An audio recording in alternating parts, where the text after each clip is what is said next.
The following was recorded in front of a live studio audience at the Studio 21 Podcast Cafe. This is the United Podcast Network. The following program is closed captioned for the thinking impaired. By tomorrow, I will rule the world! You think he's gone? He's not gone. That's the whole point. He's never gone. Is this some radical new therapy? You see? Well, I must have not been paying attention when you were just talking to me. Do you think that you could repeat the question and I listen more attentively?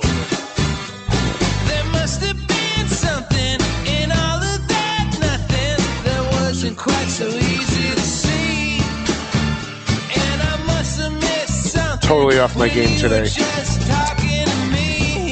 I find that difficult to believe. Yeah, I'm just saying it. Did you just wake up? I'm just saying it to make people up. Other people who hate me, I'm saying it to make them happy. Man, there are a lot of people out there who hate me. They're obsessed. It's because you sleep so late in the day. Yeah, Everyone's jealous of you. That could be it.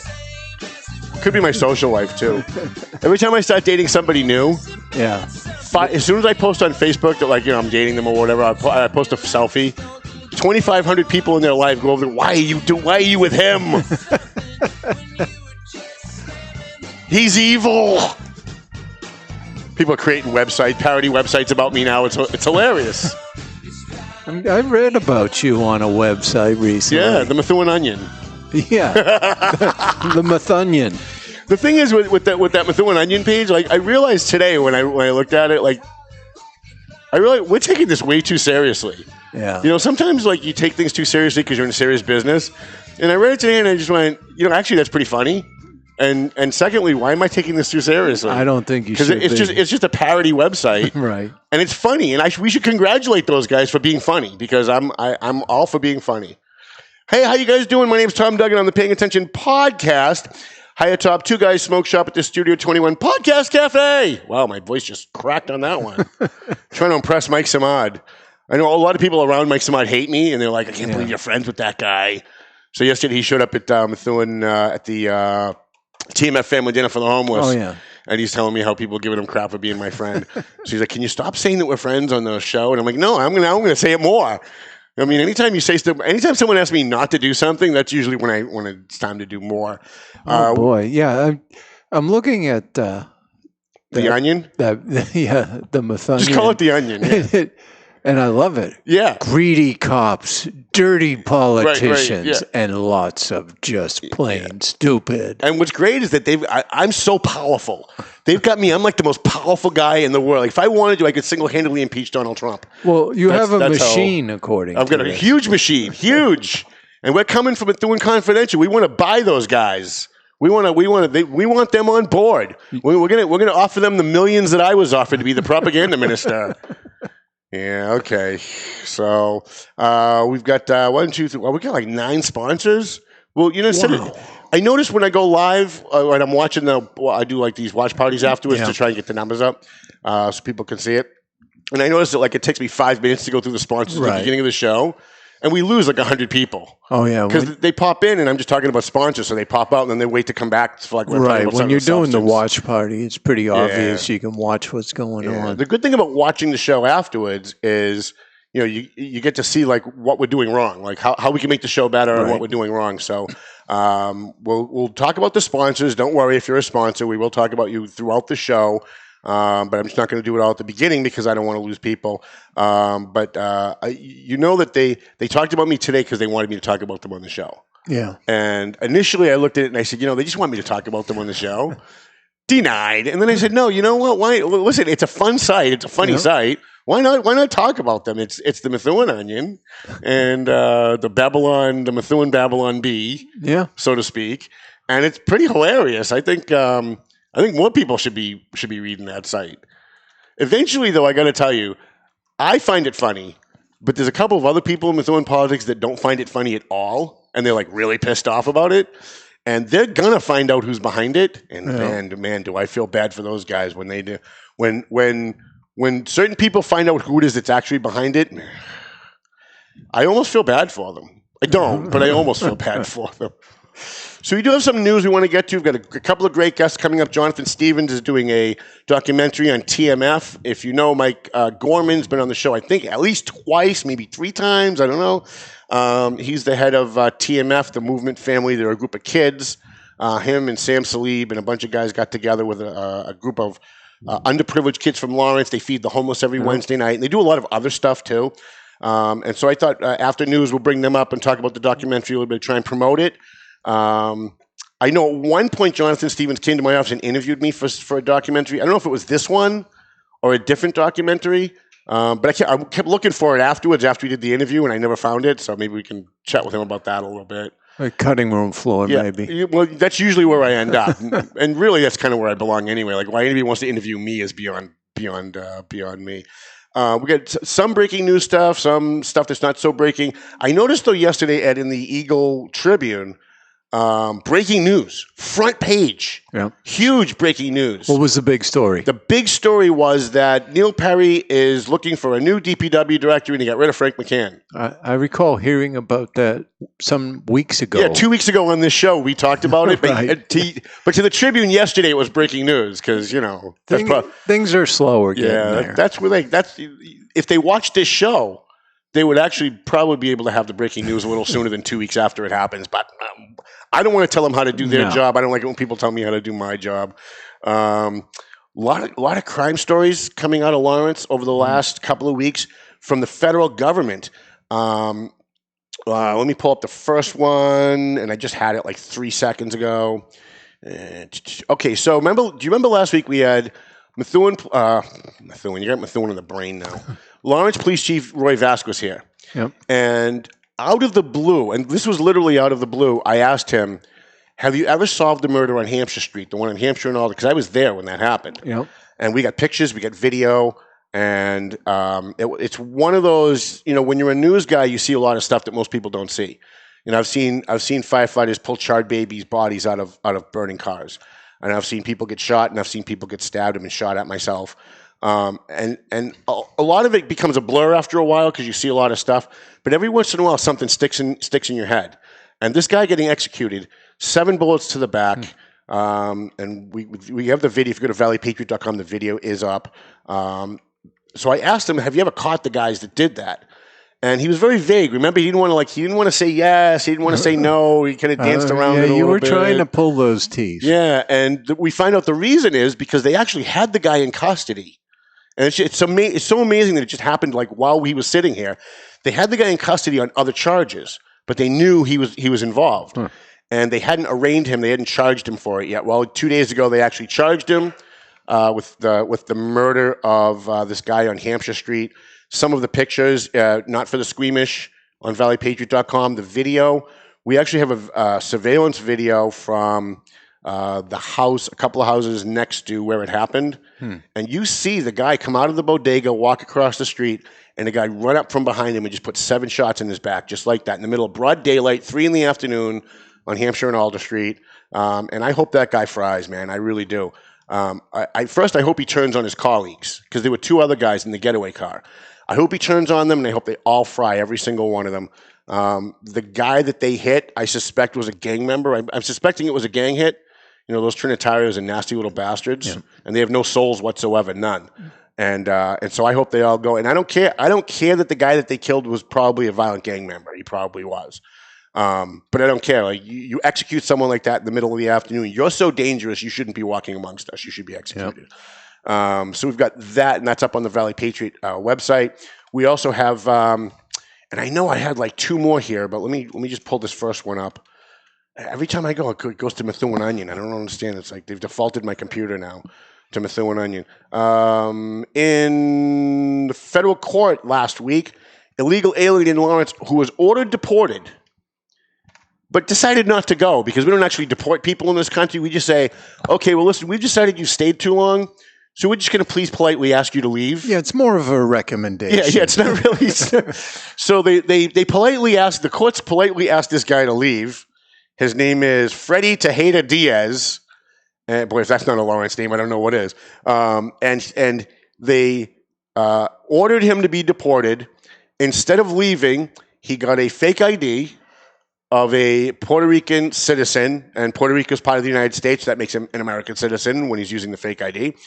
And they caught him distributing fentanyl and for identity theft. And he's going to serve time. And then when he's done, hopefully we're going to deport him again. But who knows? They may, when he gets out of jail, they might just politely ask him to leave again, and he may just get another ID. And it's this revolving thing. And you look at most of the crime in Lawrence are not committed by people from Lawrence. Most of the crime that goes on in Lawrence happens from people who are outside of Lawrence.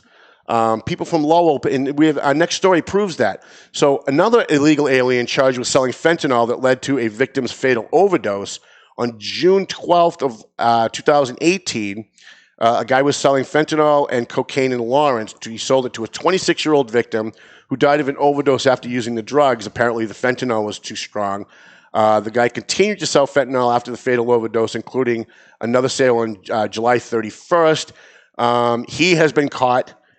He's a Haverhill resident, an illegal alien, and he was selling drugs in Lawrence. So, Dan Rivera and the chief are not wrong. They're wrong about some stuff, but they're not wrong about this, that a lot of the crime that goes on in Lawrence is being perpetuated by people who are not from Lawrence. This guy's not only not from Lawrence, he's not from this country, and he is here illegally, living in Haverhill, committing crimes in Lawrence. And that makes the lives of the people who live in Lawrence all that much worse. And what I still can't figure out is whenever I point this stuff out, I'm the bad guy. I'm making Lawrence look bad. I still can't figure that out for the life of me. Joel's Food Corner, we're going to try and get Joel on next week with the mayor. We're going to try and do like a split screen with that Zoom. I've been playing with that. Let's see if we can't make that work. Yeah, we can have a look at that right after this broadcast. Right, because we have Political TNT at 4, right? Yeah. Okay, so I'll be doing a show at 4, so in between we can figure it out. Yep. So Joel Ferretri, he's a Methuen city councilor. He does our food corner, and he goes to the different food places in Methuen and rates them. Now, because he's a city council, it's kind of hard to go in and say your food sucks, right? Because the guy might actually vote in Methuen or something. So I noticed that almost all of his food recommendations are 4 beards, 4.5 beards. I think he did one that was 3 beards. I actually like that.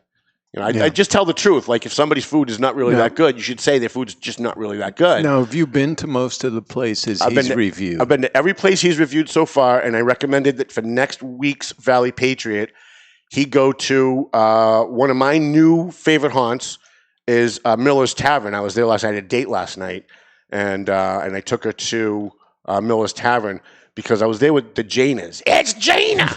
I was there with the Janas a couple of weeks ago. But isn't one Jana? One's Jana and one's Jana. But they're both Janas in your...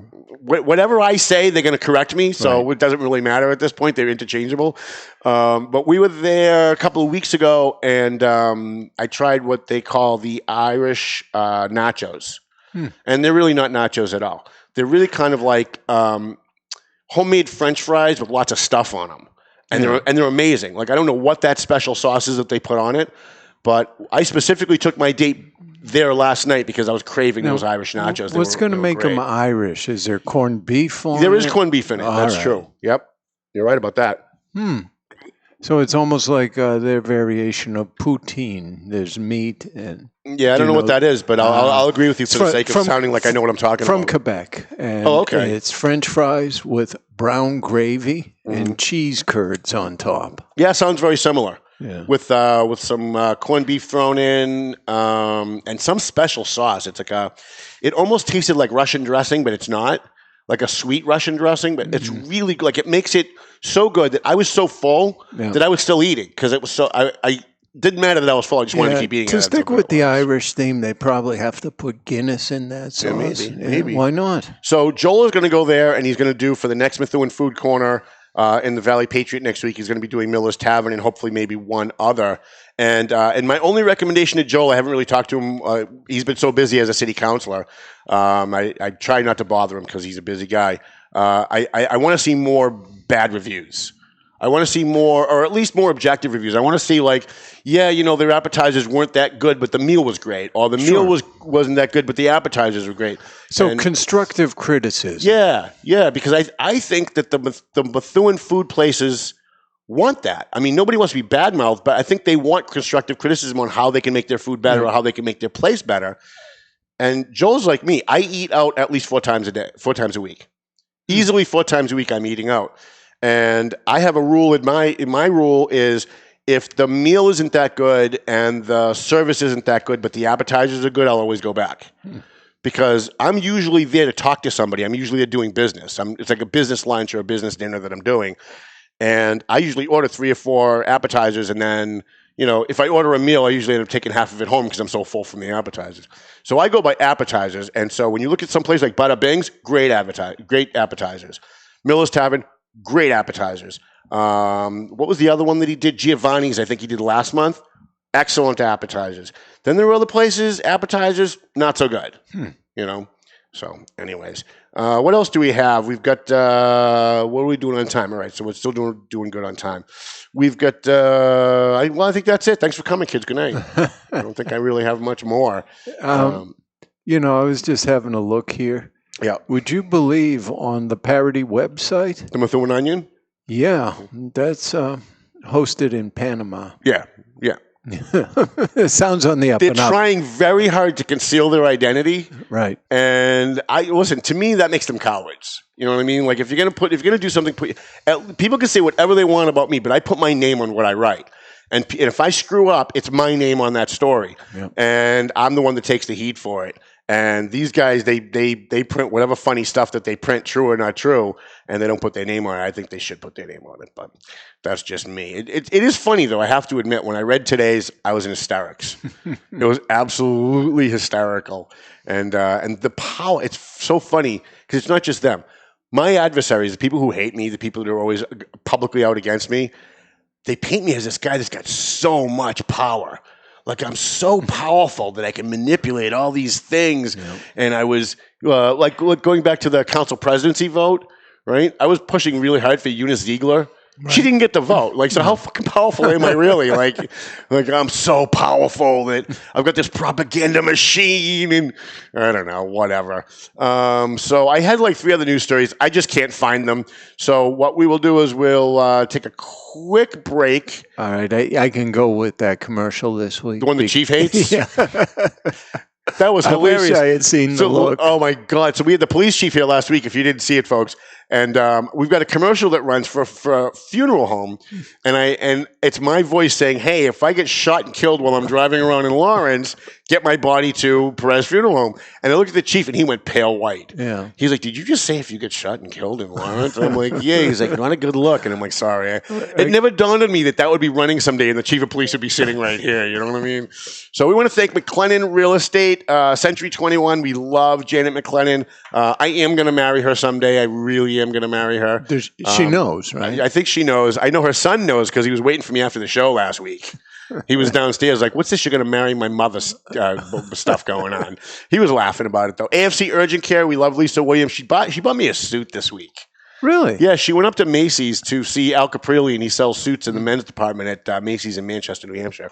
And she bought me a couple of suits for the bash. And I don't know why she did that.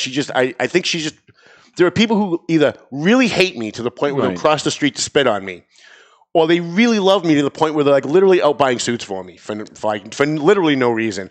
But we love AFC Urgent Care. They're great. Marcoux Towing, Marsan and Son. Let's just go to a break. We'll talk about the other sponsors as we're bringing up after we bring up Jonathan Stevens and Michael Gorman. If while I'm driving around Lawrence, I get shot and killed, make sure you get my body to Perez Funeral Home because we do business with the people who do business with us. And he's on South Broadway with it's the old Scott Funeral Home. If you're an old-time Lawrence resident, it's the old Scott Funeral Home on South Broadway. Perez Funeral Home at 298 South Broadway in Lawrence. They do crematory services. They do all the stuff that they're supposed to do, right? And Mike's a big fan of the show. He followed us when we go live.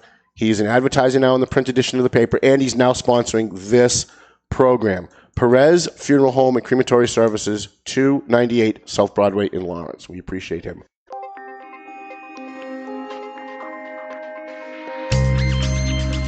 He doesn't even pay for those ads anymore. I just run it because it's funny. Yeah, it's too good. I mean, sometimes funny things are good, like parody. Almost. Right, like a parody. Right, exactly. Methuen, blah, blah, blah. Those guys are unbelievable. We've pretty much narrowed down who it is, but It doesn't even really matter who it is. No. I mean, what really matters is what they're saying. Is what they're saying funny or not?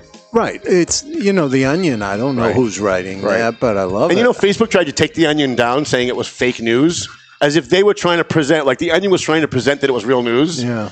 And they're like, no, this is fake news. We can't have this on Facebook. And for I think almost a week, they were at war with The Onion and taking down all their stories. And the Babylon Bee, too, I think. Oh, I got to share a link with you. It tells you how to disable Facebook tracking. Really? So when you search for something, it's not going to pop up with ads all about what you just searched for. I knew you'd want that. I've actually figured out the best way to combat the Methuen Onion site is we're going to create our own Methuen Onion site. Oh, nice. Because nobody remembers where they read anything. If they read something on my site or they read it on the Eagle Tribune, they remember reading the story, but they don't remember where they read it, right? Absolutely. So we're going to do our own site, and we're just going to completely mirror. We're going to write whatever they write on a Tuesday, we're going to write the exact opposite. And then we're going to, and because we have way more followers than they do, we're just going to flood Facebook and Twitter with what we write, and then we'll just see what happens. Sitting with me today, and this is a pleasure, even though it seems like we spend way too much time together, Mike Gorman from TMF and Jonathan Stevens, who is a videographer and a documentarian and probably a whole bunch of other stuff. And he's doing a documentary on TMF, and I wanted them to come on and kind of talk about it and promote it a little bit. Whichever one of you guys wants to go first. What are you guys up to? Want to start, Jonathan? Just going to pull this up quick. You have to pull this really close to your... Okay.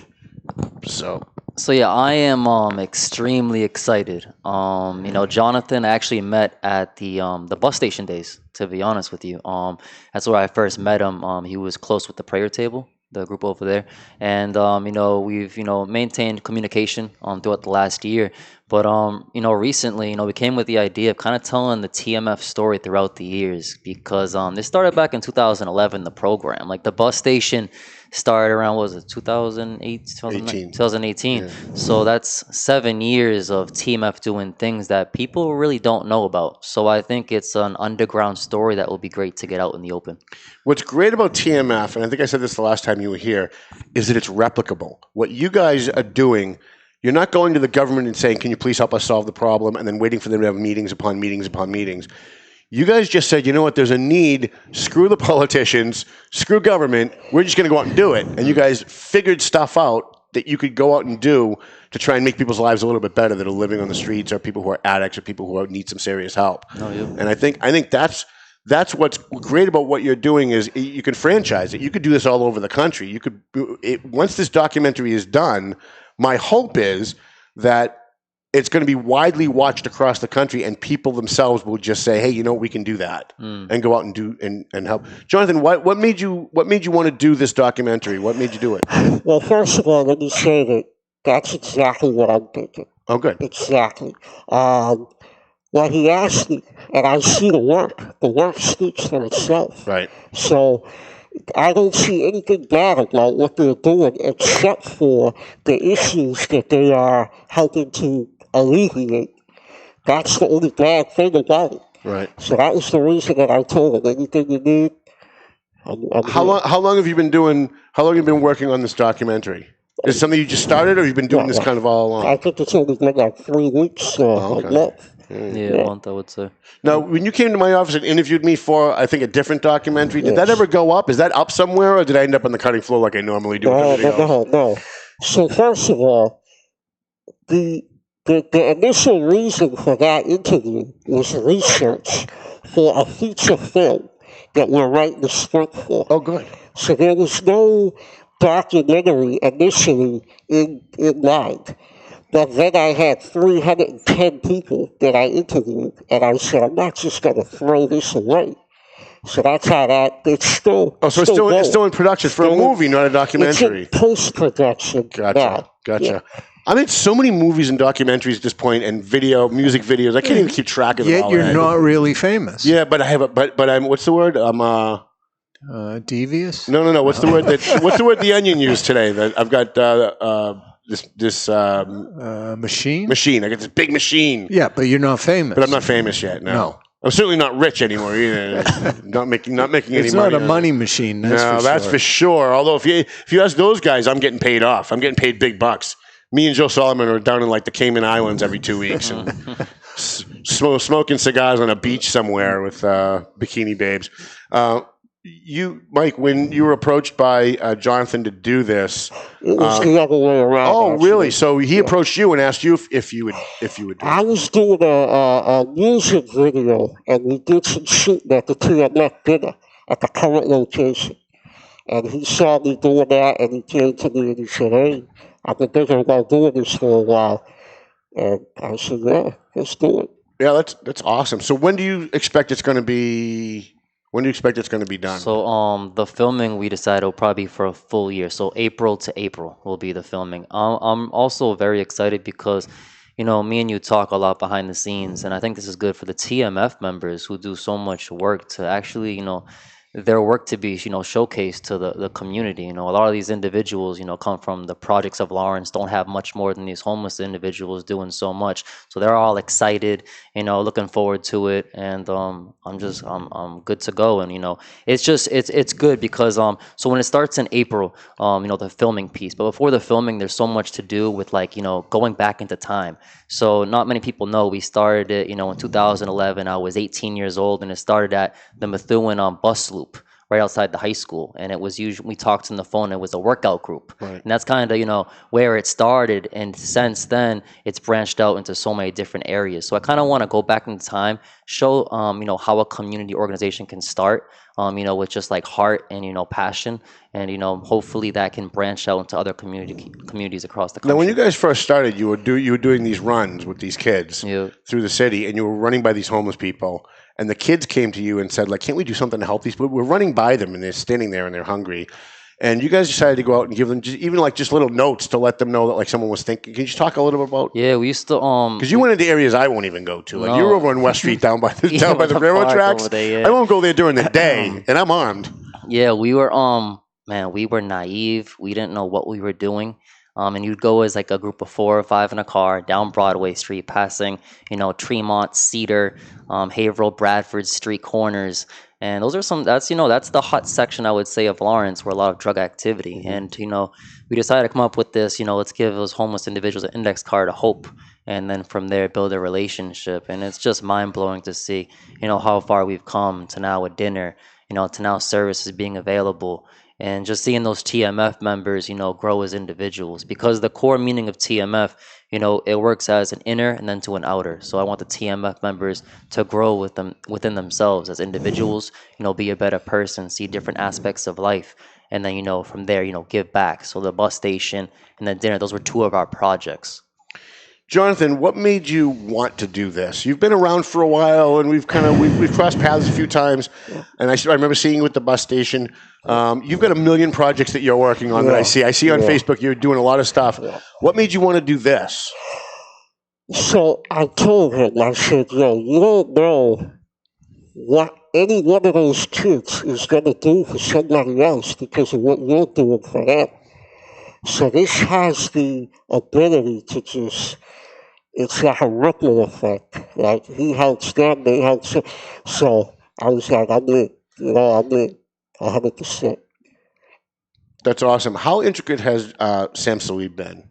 He's been very helpful. I only I met I'm afraid to bring up one person because then you'll be like, how come you didn't mention someone else? Yeah. But I know Sam is like one of those guys that he's there with his truck every week, and he does a lot of other stuff too. And I just wanted to maybe he's really involved with the community piece and different aspects. With TMF, he joined right at that bus station. So I think he came out to like the 3rd night. At the bus station, delivered some pizzas, and then from there, joined the program. So he's been involved now for a good, year and a half, 2 years, and he's a huge piece to the Wednesday night dinner. He has that box truck now. Yep. So he has all the tables, the chairs. He helped out with the food at the bus station days, and he's been a key factor in making it successful. So we're grateful. Do you have plans for how to expand what you're doing? Is great, right? Yeah. But I'm always looking, no matter how good a project that I'm working on is, I'm always looking to make it better. Mm-hmm. Do you have plans to expand what you're doing? Are there talks as to how you can increase what you're doing? I mean, you've gotten 24 people, at least by my count. You've gotten 24 addicts off the street into rehab, into transitional housing, off the street. They're not committing crimes. They're not using drugs. Their lives are not in jeopardy anymore. at least not from that. Do you have plans to expand this? Do you have a vision of where you want to take this next? Yeah, I don't like routine, so I always try to, incorporate different tables, different people from the outside coming in. Like I thought it was cool for St. John's Prep hockey team to come that night, because I think that opens the door now for maybe schools to get involved. Right. And if St. John's Prep does it, maybe Methuen High will do it. Maybe Lawrence High School want to get involved. Lawrence YMCA reached out recently, like our program director and a few of our co-workers to come down. So I think, building that strong foundation, which I think it's been pretty strong. We've been going for quite some time. And then from there, I would love maybe like communities, like maybe like a Lowell, like a Haverhill, where they also have, they're struggling with addiction piece over there, and I would love for it to expand. In regards to location, that's still up in the air. Roger's been kind to us, giving us that lot, that he owns. But we'll see where it goes with it. Definitely a lot. I actually think we should be roaming. I think like one night a month we should be where we are at 2 South Broadway. One night a month we should be at the Manchester Park, because there are a lot of people in North Lawrence, especially when it's as cold as it was last night. They're not going to walk a mile and a half down Broadway to come and have a meal, to walk all the way back through that cold back to their tent. And just my opinion doesn't really mean a whole lot, but it seems like if we were roaming a little bit, we might be able to service more than. It seems like we're getting the same people now, and it's just the people who are homeless in that area of South Lawrence. It's definitely a good point. Something we should definitely talk about to see where we can expand it, because Manchester Street Park, that is a troop, and as the park over there, it's even all the way in the back too. Right. So that's literally the most dangerous tent city in Lawrence. That is, there's been three bodies have been pulled out of there in the last year. Jeez, well, and doesn't surprise me. Yeah, it's tough. So maybe you could split, if you got 20 people at the location, split. Half go there, half go there. Oh yeah, that's a good idea. Yeah, it's not a bad idea too. Yeah. No, because there is different locations throughout the city: North Lawrence, South Lawrence. So only getting that core group right there. I was surprised. I'm not going to say where the location is because I don't want the police to know. But I was surprised at one of the locations where there's a bunch of tents. There's a guy, and I don't know if you've seen it, but I know your mom has. There's a guy who's got a tent, and he's got electricity and cable and a TV, and I went down and I'm handing the guy food. Like, he opens his tent and I hand the guy the food and I look and he's watching CNN and I'm like, wait a minute, like, it's true. I've seen the same thing. How the hell did you do that? And it's still this minute I'm trying to figure it out. So they're very resourceful. No, they are. They're very resourceful. The homeless, and some of them very dangerous too. And it's hard when you're in this business, and I'm not telling you anything you don't know. But it's hard when you're in this business where you're trying to service people who are less fortunate.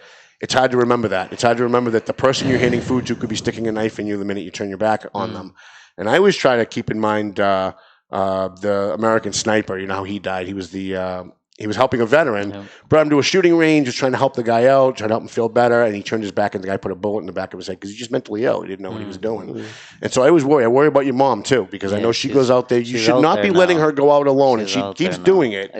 And that worries me too. So, Jonathan, talk about some of the other projects, because I know you've got like a million things that you've been working on, and you should be commended for some of the stuff that you do. I don't think you get even half the accolades that you should for the work that you're putting into the documentaries, because they're mostly all about the communities, right? The Lower Lawrence community. Right.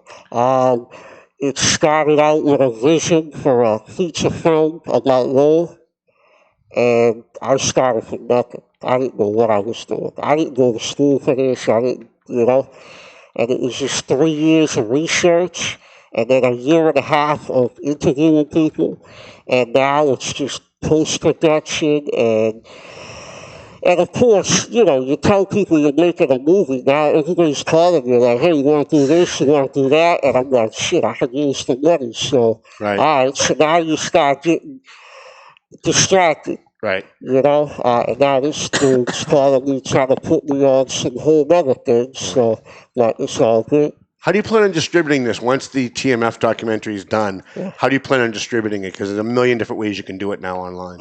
I mean, to me, ultimately, if you can distribute to international film festivals or local ones, that's the best way to really get it seen, and, so we could try to buy, Netflix and all this stuff. So I'm just looking at the film festivals. What's your proudest piece of work up to now? Because you've done so many things. Like, what's your favorite thing that you've worked on up until now? Actually, the music video that I did for Jocelyn. Okay. Was that you that did the Jocelyn music video? Yeah. That's amazing. I actually watched that. First of all, she's amazing. Yeah. But second of all, I thought that was, I mean, the cinematography on that and showing the different scenes of Lawrence was great. And I'm not from Lawrence, so I came into Lawrence. I spent like 2 days here just getting shots. What's the name of that? I'm going to post that online. What's the name of that video? What's it called? Oh man, sheesh. Are you friends with her on Facebook or you're not? I think so. Yeah. Yeah, I know she's a redhead. Of course, I'm friends with her on Facebook. I know what it's called. It's called My Prayer to You. My prayer to you. All right, we're going to post that up online. It's actually a really good. So I'm watching the cinema, and I didn't realize it was yours. I'm watching the cinematography, and I'm going, "Wow, this is like really professionally done." Thank you. And so if what you're doing for TMF is even close to the level of video production that you did for that music video, then I'm really looking forward to what you guys are doing. Thank you. Yeah, I'm excited. The longer you do something, the better you get. That's just kind of how it goes, you know. So, give me the name of this song again. My prayer to you. My prayer to you. I just want to make sure that we get it up. We get it up online. So, what else are you guys involved in? You're not just doing TMF. You're doing a whole bunch of other stuff. You're going to college. What are you taking in college? Like social work. I have to continue the master's because the money in social work isn't always the best. Right. So continuing that. Anna Maria has been kind to me. The school over there. So that's the education. That's how TMF really started, right? You got accepted at Anna Maria, and they gave you some kind of a project before. Can you talk about that? Yeah, it's interesting. TMF, homeless and the addiction piece wasn't even in the works that we were doing. 2011, got recruited by about 20-something different colleges for basketball, Division III. I went to Anna Maria that summer. The college basketball coach sent me a workout packet. And, I was home for the summer. I'm looking for someone to work out with me. So I think we had around 8 individuals work out with me. We did a 3-mile run Mondays and Wednesdays at 5 o'clock. And on Tuesdays and Thursdays, we did speed and conditioning with like ladder drills.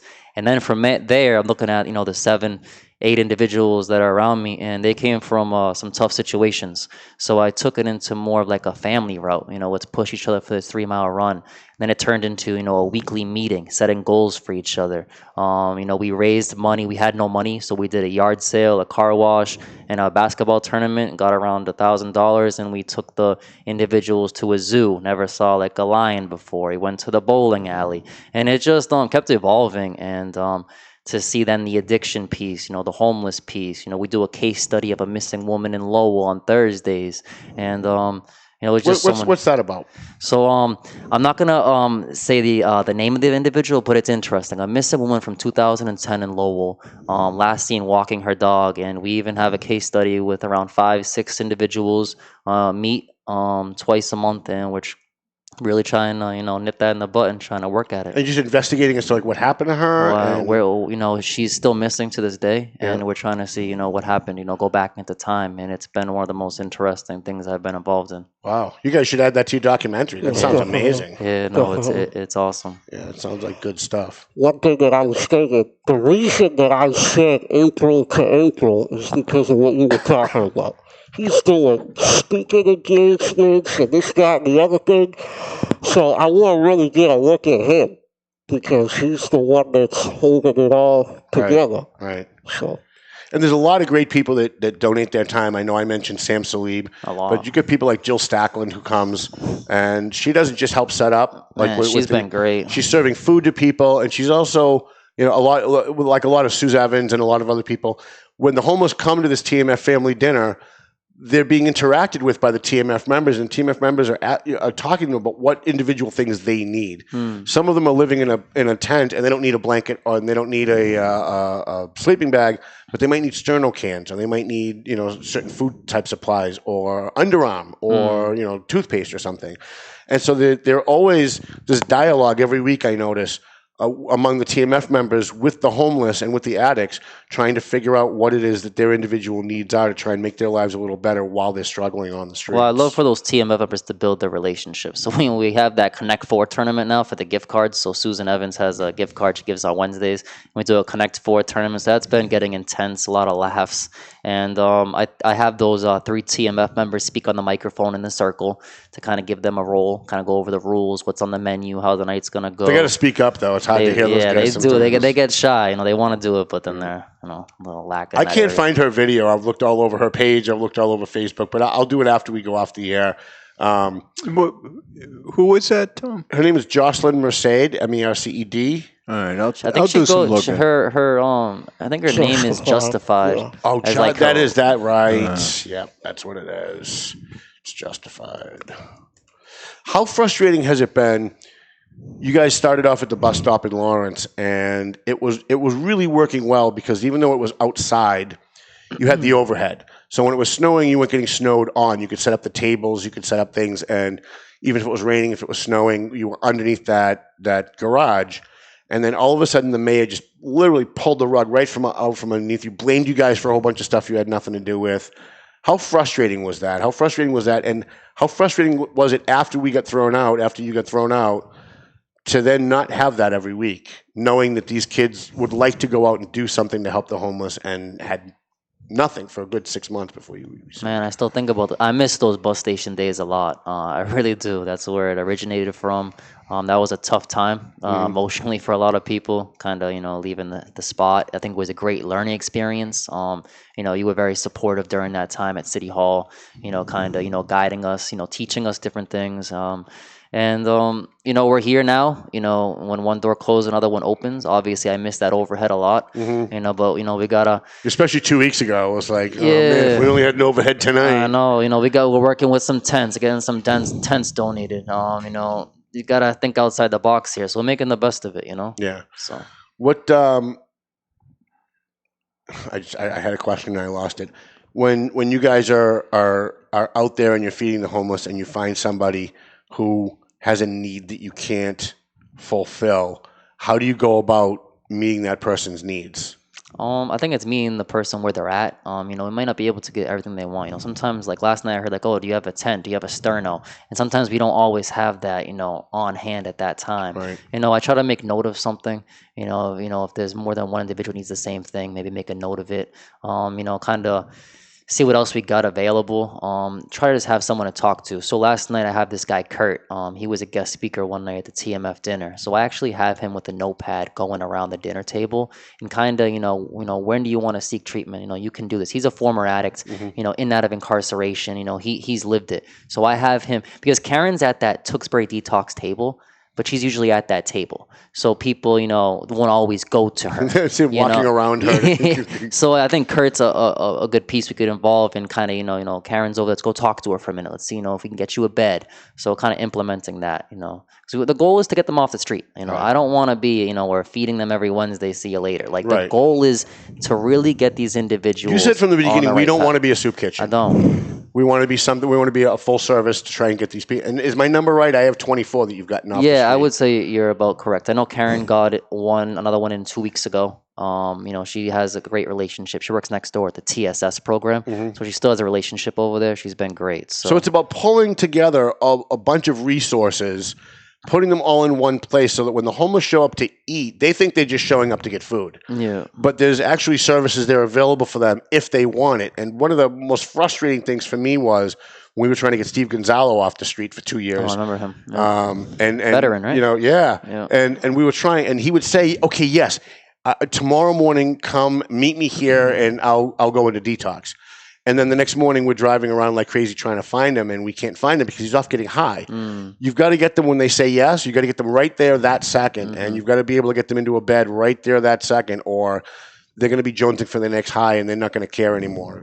Once they've decided to go, you've got to get them that second because they could change their mind in 5 minutes. No, I know that one night a couple weeks ago, someone came up to your car asking, is Good Shepherd. Good Shepherd, right? Yeah, it was freezing out that night, and he was staying in his car. So you got situations like that too. One of the great things that the Lawrence police do, and I'm pretty sure Methuen police does it too, is if you're homeless and it's under freezing, if it's under 32 degrees, if you call them and say, I'm homeless, I'm on the street, I want to go to the Good Shepherd Center or some other shelter, they're not going to run you for warrants. You don't have to worry about going to jail. They're going to pick you up and they're just going to bring you there so you can have a warm place to stay that night. And so when those two individuals came over and asked us, geez, do you think I called Mike Samad. Mike Samad had just left, and he said no, they're not open tonight. So these two kids, they were 18 and 19. And they had nowhere to go that night. Yep. And I felt bad, like people like us, we have homes that we go, we feed the homeless, we freeze for a couple hours, and then we go home. They go back to a cold tent, or maybe not even have a tent. And I always feel bad because like I've got a living room that I could maybe let somebody stay for the night, but it's so hard to trust that the person you're taking in, and we've done it now twice, right, Ed? We did it with Egan and we did it with Hot Pants Girl. Yeah. And what a nightmare it was just a nightmare. And after that, it made me even more jaded about opening my house to try and let somebody just stay just for the night because the myriad of social problems that they have, the myriad of psychological problems that they have. It's just too bad that there isn't more government services available for these people when Lawrence is, and I don't want to make it too political, but Lawrence is run by all Democrats. The city council, the mayor, the school committee, every state rep, every state senator, they're all Democrats. They all campaign on the backs of the poor. They all say, if you vote for me, we're going to help the poor, we're going to help the downtrodden, and they don't do anything. And the proof is, look at TMF. Like, look at what you guys are actually doing. They're not doing it. And then we see guys like Neil Perry, who's the mayor of Methuen, comes to TMF to service the homeless and feed the homeless and stand in line and give them food. We've never once seen a Lawrence elected official, not a state rep, not a state senator, not a city councilor, not a mayor, none of them. And it's got to be frustrating for you. It's frustrating for me as an observer. It's got to be frustrating for you guys. It's a little mind-blowing at times, you know. It really is. We want to thank, what's that, Ed? Do you have something to say? I didn't know. I'm trying to fill time, sorry. Do you need me to say something? I'm looking for my, I literally had it right in front of me. I know, you thought about it before the show. I got all ready. And then you got sidetracked. I wanted to thank our sponsors, but now I can't find the sheet. I told you I was off my game today, and you thought I was full of it, but I'm actually a little off my game. Yeah, I don't recall who you talked about last time. Did you go through the full list? I just did half of them. I know I did AFC. I know I did Marsan and Son, Marku Towing. McLennan, because I'm going to marry Janet someday. Oh, right. I remember that someday part. We're going to marry Janet. Superior Officers. Oh, the Methuen Superior Officers Union. We love those guys. And what I love even more about those guys is that the fact that they sponsored this show pisses off the Methuen Onion, and it pisses off the 29%. It makes them absolutely crazy. Who else do we have? Nina at Climate Designs. So I talked to Nina the other day, and this is actually a good topic for you guys. So Nina at Climate Designs is a sponsor of the show, and she's a good friend.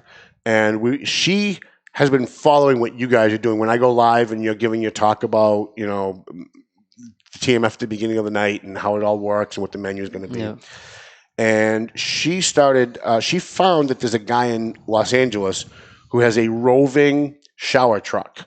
He took a truck and he put plumbing in it and he made showers. So he goes to these like homeless places, these tent city encampments, and lets people get a shower, which is huge. Like, I don't think people realize how huge that is if you're out on the street. Sometimes people just don't want to be standing next to you because you haven't had a shower in a week because you're living in the streets. Like, where are you going to shower? And she brought up the idea of them maybe doing one for TMF, of putting together a shower truck that TMF can take and go to the different encampments, not just in Lawrence, but you guys also service Lowell and some other areas. And so that's something that's actually in the works.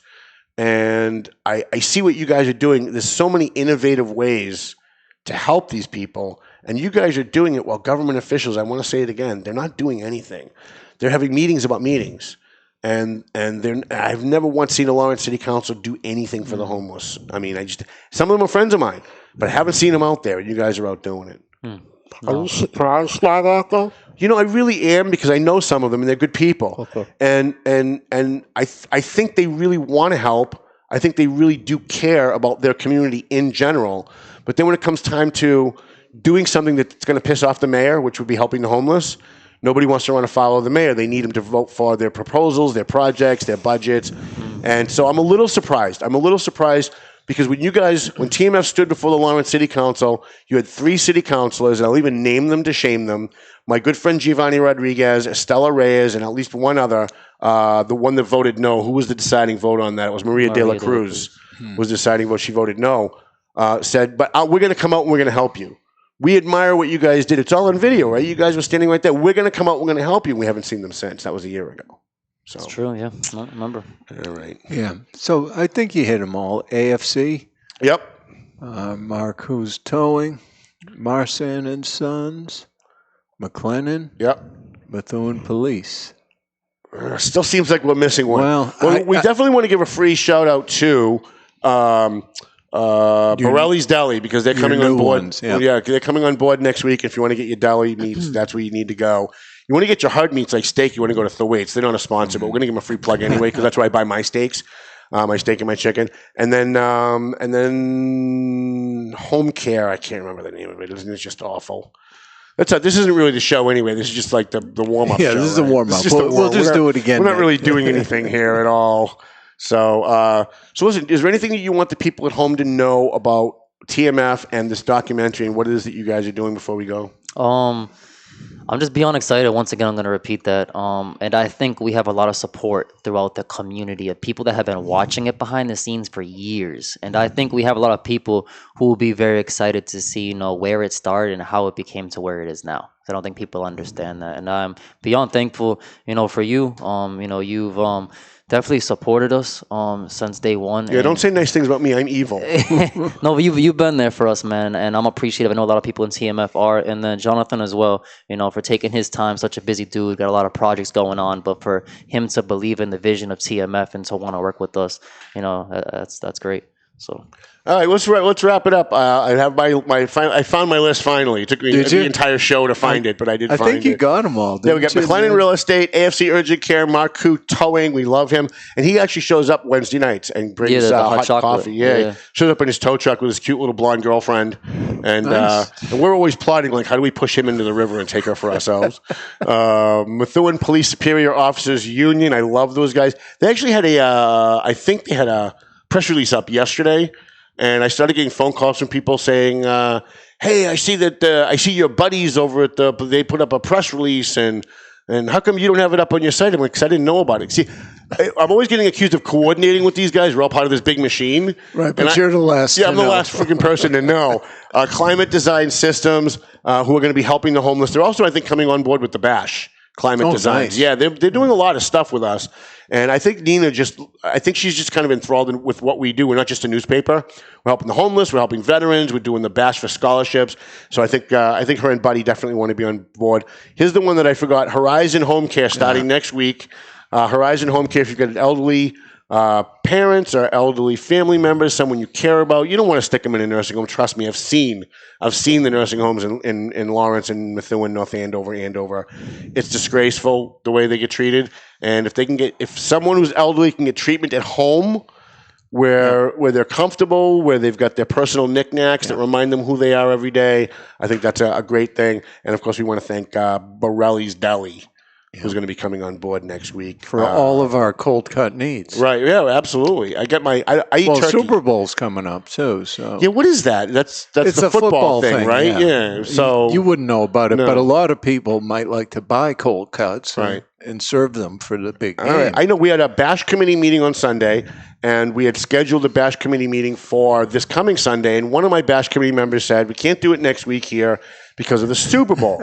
And I said, "Well, are the Patriots in the Super Bowl?" And they were like, "No." I'm like, "Then what does it matter?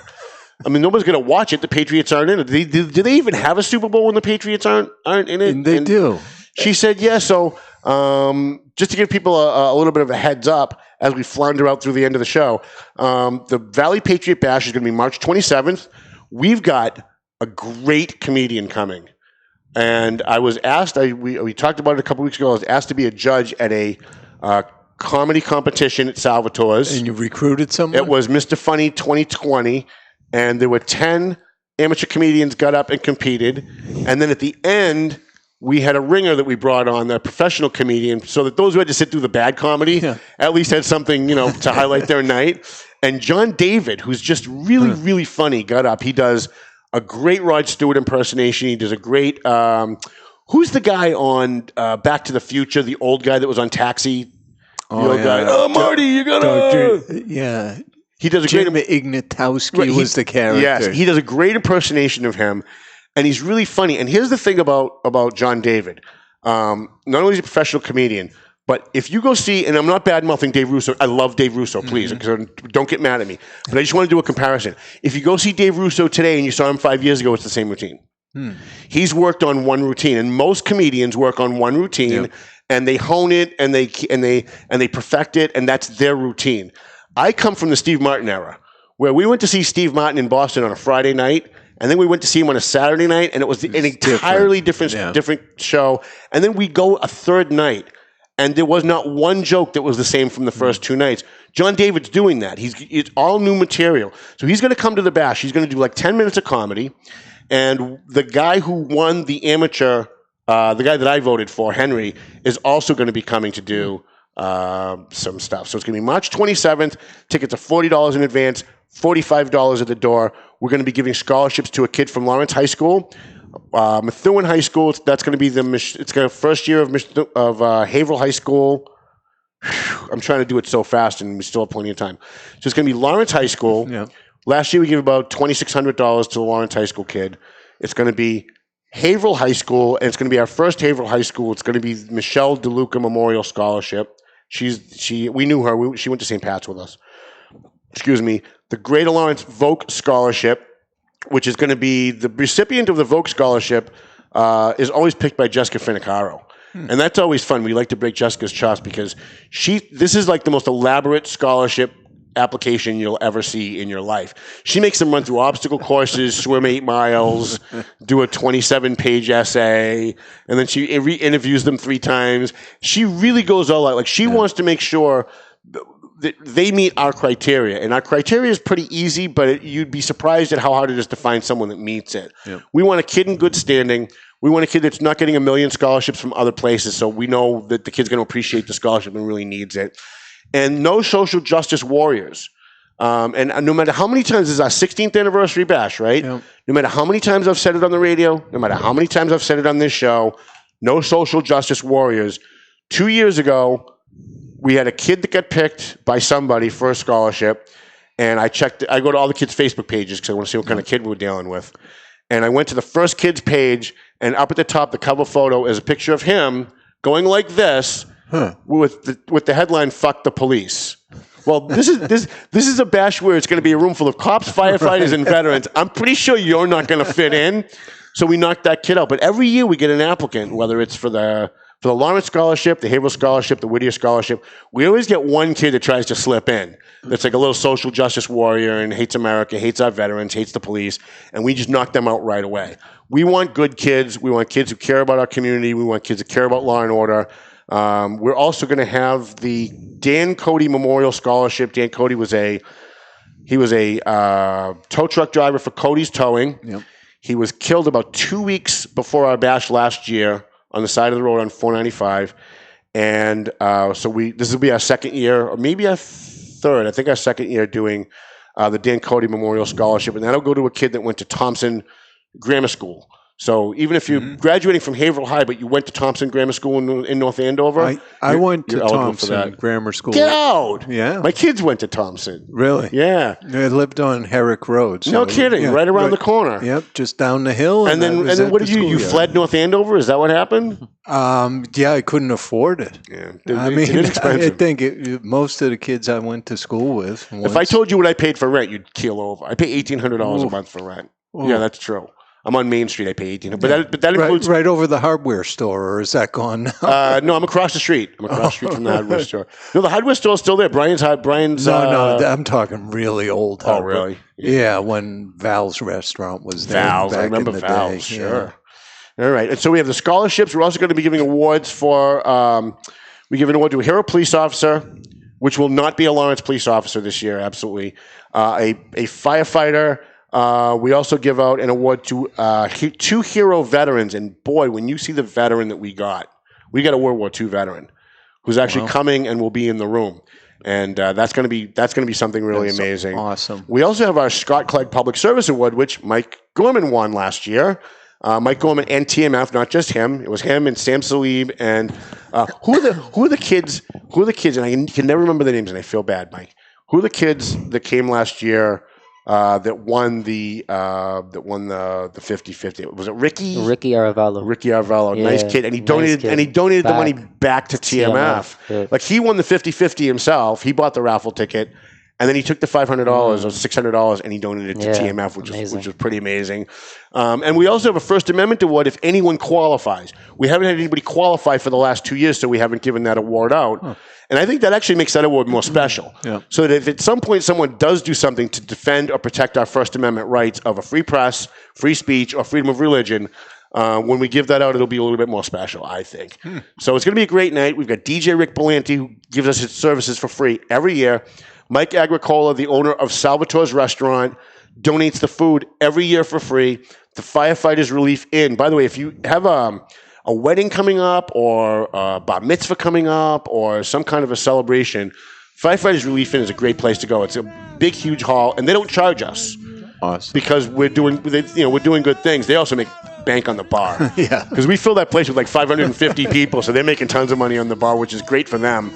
We love those guys. So it's going to be a great time. Hopefully TMF will be there. Jonathan, hopefully you'll come. We'd love to have you. If you need tickets, I'll be happy to give you free tickets. Physical tickets, you can get them online right now on eventbrite.com. Type in Valley Patriot. But if you want, we have physical tickets. We'll be in the office at the Valley Patriot tomorrow. So Jonathan Stevens, Mike Gorman from TMF, thank you guys for coming. You want any last words before we go out? Anything you want to promote, Jonathan? Just thank you for having us on. No, thank you. I'm glad to have you. Thank Mike you. Gorman, anything you want to do before we go off? No, just thank you, man. I appreciate being on here again. Keep an eye on your mom, man. Yeah, I know, right? She's a Spitfire. She's out there doing stuff all by herself on Manchester Street, and I'm like, what are you doing? What are you doing? We don't want to see anything bad happen to her. She's got a good heart. And, she does. You know? Yeah. Melvin Taylor, Ed Sullivan, our fine producer, thanks for being here. Melvin Taylor says we've got to go home. By the way, he might be at the bash to sing the Paying Attention song. Yeah. I'm going. He comes every year, but we missed him last year. This year, I think he's coming back. Thanks for coming, kids. Good night. The views and opinions expressed by the hosts, guests, or callers of this program do not necessarily reflect the opinions of the Studio 21 Podcast Cafe, the United Podcast Network, its partners, or affiliates.